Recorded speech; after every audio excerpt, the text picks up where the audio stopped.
Well, ladies and gentlemen, it's always difficult, isn't it, when you have a kid or a grandkid and something happens to them that you can't fix. And it really strikes you at your core, particularly if it's an injustice, particularly if something's taking place that you know is wrong and you know is evil. And as a father or a grandfather, you can't fix it. And so Brent Bozell is a dear friend of mine, dear friend of the family, my wife. His whole family is fantastic. He's a patriot. He's been a patriot for decades. He's made such a difference in this country.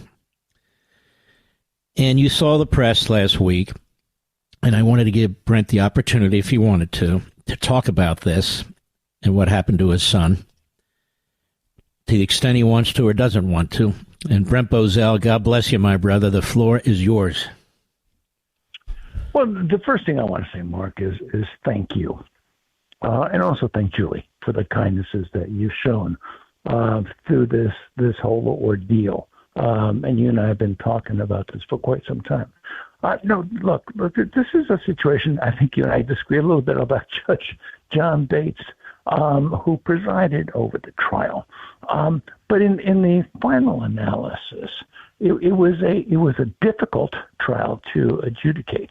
But when you saw the Biden Justice Department in action, it was frankly not just astonishing, but truly frightening, and something I can now attest to firsthand. The bill of particulars.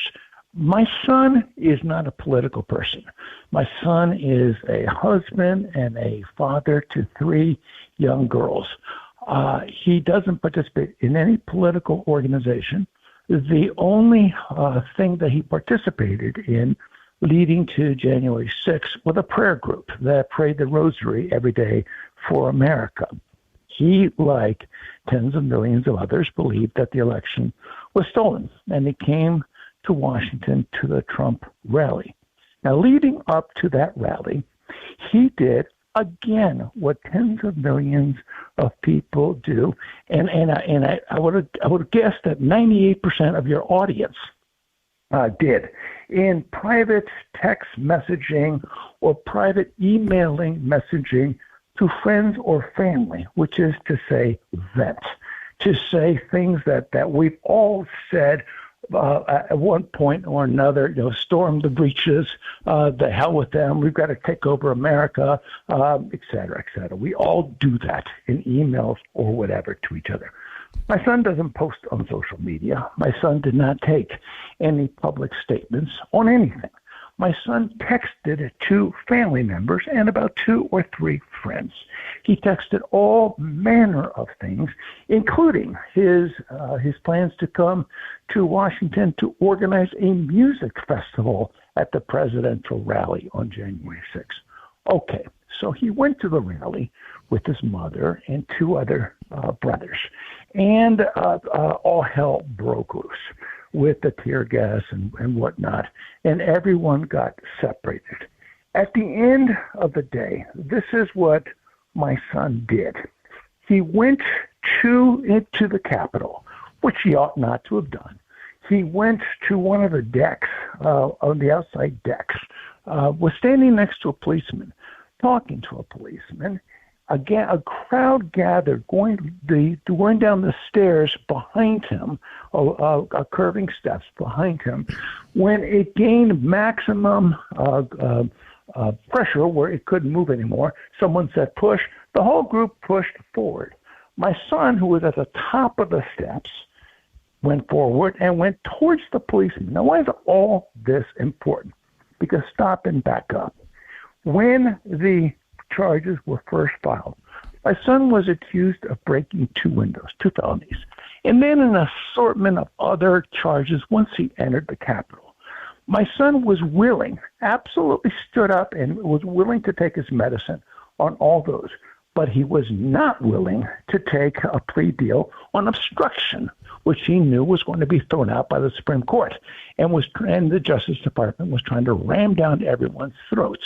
So he didn't take a plea deal of several years from the Justice Department. This was early on in the process. We waited. We knew something was going to happen because the Justice Department was not going to leave this one alone. Sure enough, on the eve of the trial, 2.5 years later, in comes the charge of assault on a policeman. They showed this footage, granular footage, from a distance. You can barely make out that it's my son. You simply see him move forward. You don't even see any conclusive evidence that he even touched the policeman. I want to repeat that. No conclusive evidence that he even touched the policeman. And he turned and he went inside.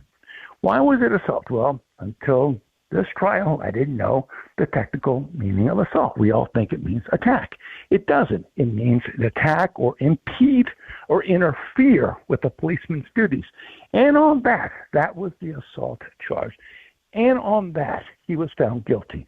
And he had pled guilty on everything else. He said he wasn't contesting any of the other things. So now my son has been convicted of assaulting a police officer. What was his defense during this? Not only was it not that he didn't assault a policeman, it was that on 3 separate occasions that day, he came to the aid of policemen. Once when there was a policeman who was incapacitated because he'd been tear gassed, and it was my son and only my son who brought him water. Once when a policeman was knocked over by an opening door. By the way, we were never able to find that footage from the Justice Department. Thank you very much. And the third time, when somebody was pulling out a baseball bat to hit a policeman, and my son was the one who stopped them from doing it. We're with Brent Bozell, who is telling us this harrowing story about his son. So your son came to the aid of 3 different cops. And then what happened? You would think that the Justice Department, if it was being fair, if it was being objective, if it looked at that grainy evidence from so far away that questions whether he touched a policeman and puts it against 3 established video pieces of evidence that showed him helping policemen, they would have just left that thing alone and moved forward. And matter of fact, this might have augured well in his favor. But they didn't. They rejected it. They paid no attention to it, and they went on the technicality, and they won on the technicality that he interfered because he was at the front of this mob of protesters that pushed forward. He was at the top of the stairs. So he's found guilty on that, and he's found guilty on the other charges, and he's found guilty on obstruction, and he's found guilty on all these things. And now we have to go to sentencing. While we're preparing to go to sentencing, here comes the big one. Something that I never, Mark, in a million years, ever thought I would live to see in the United States of America. They hit him with a terrorism enhancement charge. Terrorism enhancement. Terrorism enhancement, that what he did was an act of terrorism.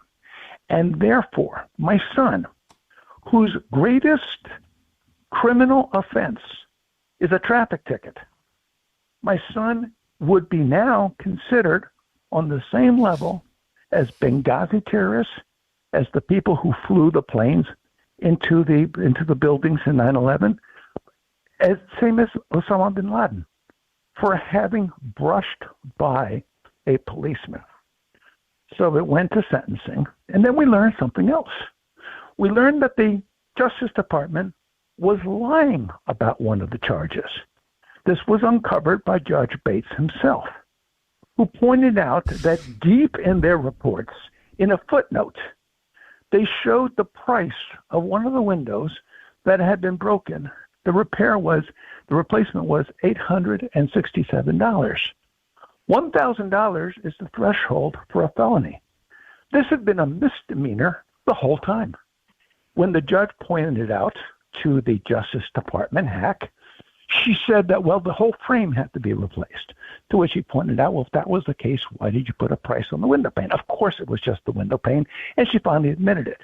The judge offered a mistrial on that charge right then and there because the Justice Department was lying about it. And we said, no, we would take her just desserts on this, and he would take his punishment on this. So at the end of the day, my son has been sent to prison, or is being sent to prison for 45 months.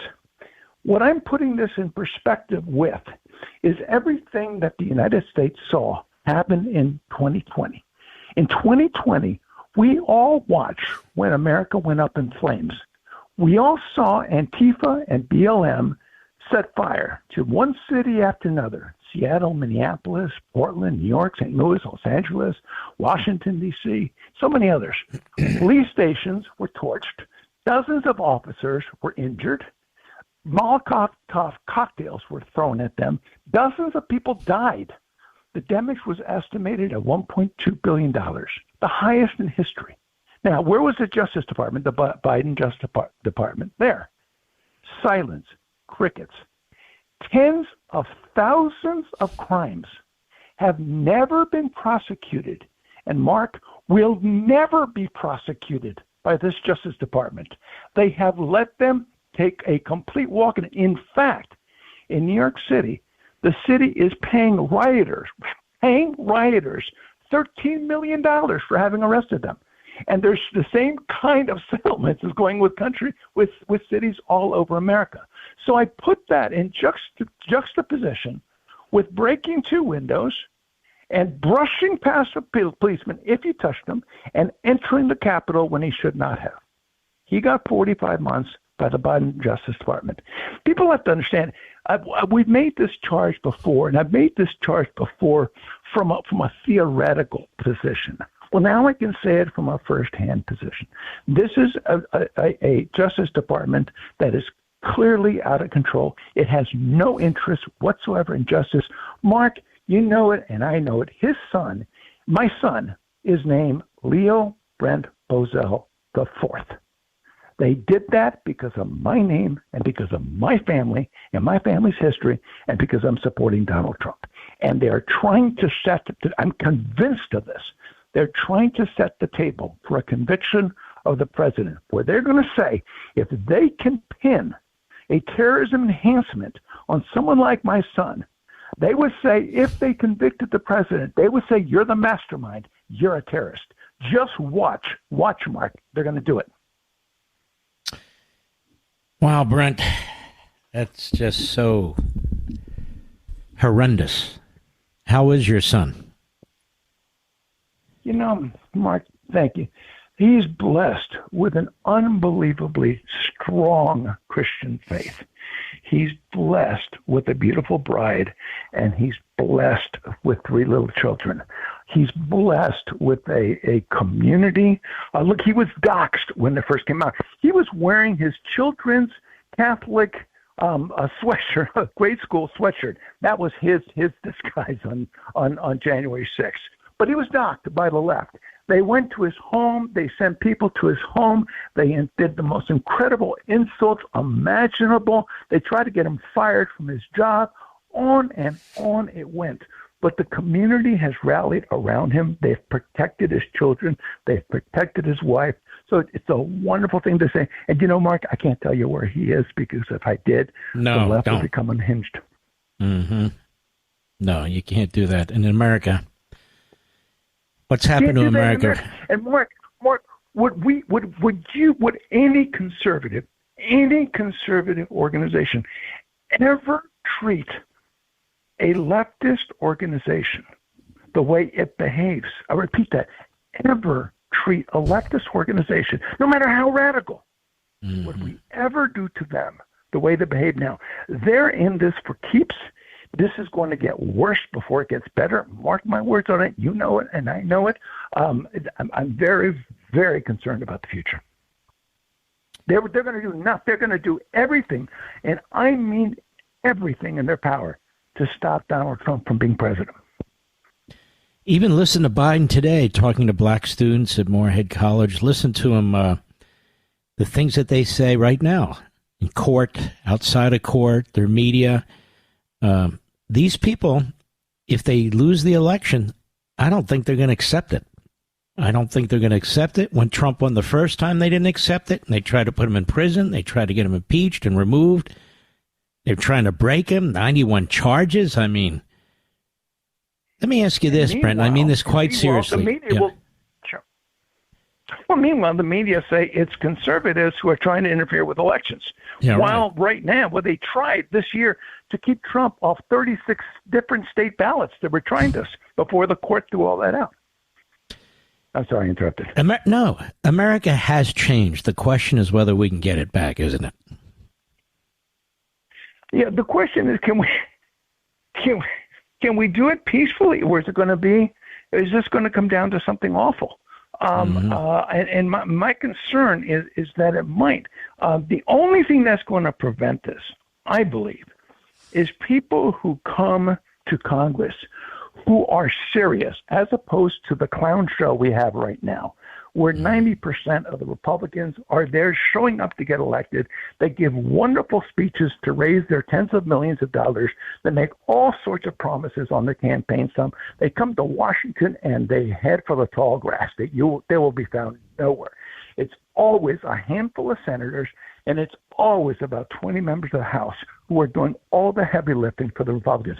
If the Republicans were to honor their commitments and really get serious about this country and really get serious about saving this country, then they could do it. But I'm telling you, it has to begin with a criminal investigation into this Justice Department.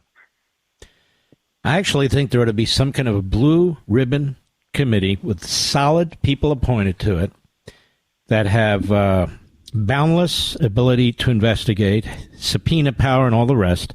However, it has to be set up, whether it's through the new Justice Department or whatever, to get to the bottom of this. And that includes subpoena power. That includes interviews under penalty of lying to federal officials.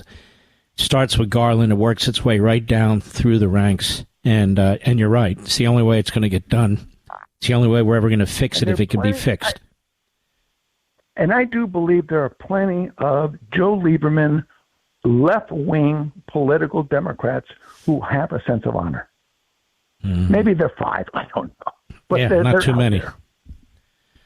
Brent Bozell, we wish you, your son, your family, all the best. If you never need to come back on, you let us know. Mark, you're the greatest of friends. Thank you. God bless you.